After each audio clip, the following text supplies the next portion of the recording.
If you want something easy, special, and delicious to make, this Sesame Chicken Balls should be your go-to sauce. This is so good. This is that meal you make when you want to really impress someone. Let's get into the recipe. First of all, we're making some chicken balls for this. We are not using store-bought chicken balls. All you have to do is add your boneless chicken to your food processor.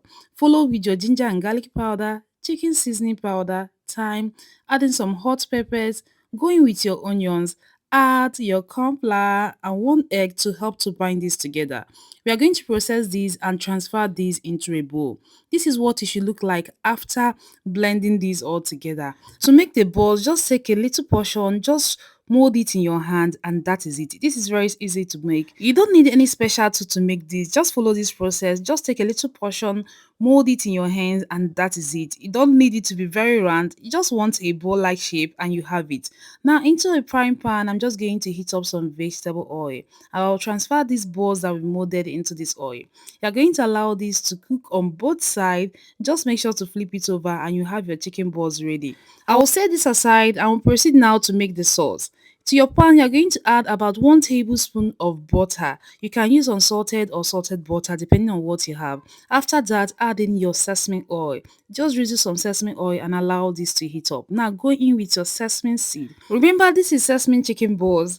I added in some ginger and garlic paste followed with leek. I'm going to stir this all together. Just allow this to come together. This is going to be so aromatic. Just give it time and stir this. Don't allow this to burn. The combination of sesame oil, sesame seed and even butter, just imagine how it will be like. So after that, it's a time for us to add our corn flour.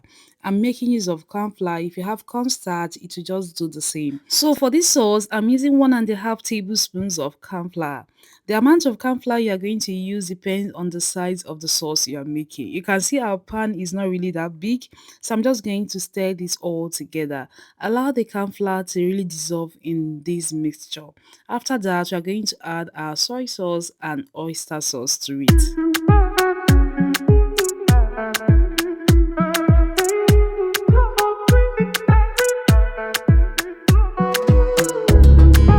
Once the corn flour is well dissolved, we are going to be adding in some soy sauce. And we are using light soy sauce since we are making use of chicken. If you are making use of beef, you would have used the dark soy sauce. And after that, I'm just going to add some oyster sauce to it. Stir this all together and allow this to come together.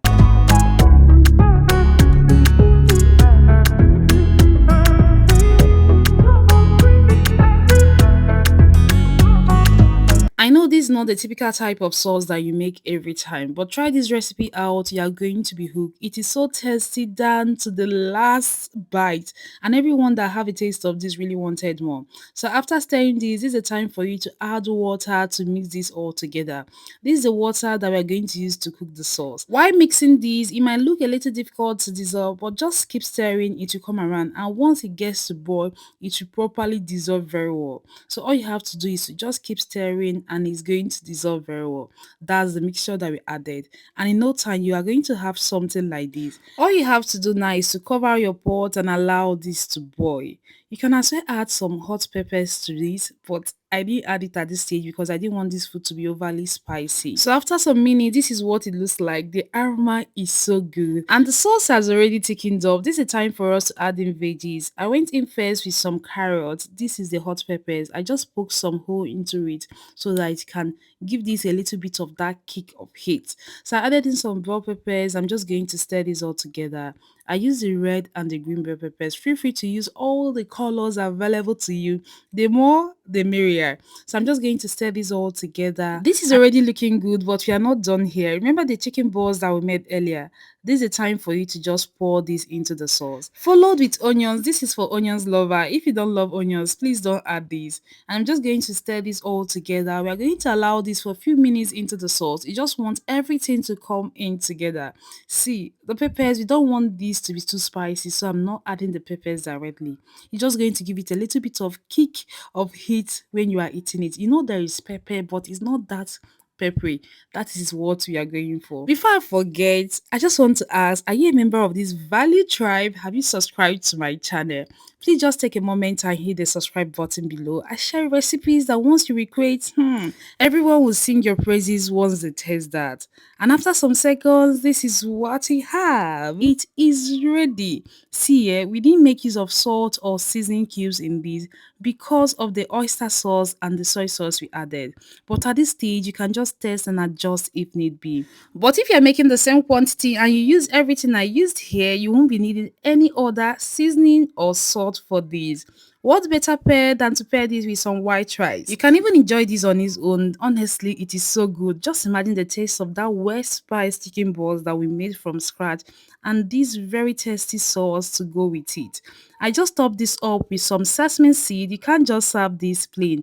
And for sesame seed, just try to toast it before you use to garnish food. It has that extra kick that it adds to food. And just like that, we have these tasty sesame chicken balls. Or don't you like what you see? I know you like this. Just go sharp sharp and recreate this. You can see this is very easy to put together. And let me tell you, this is so delicious. Everyone that had a taste of this wanted more. Just the first bite of it, I just knew that.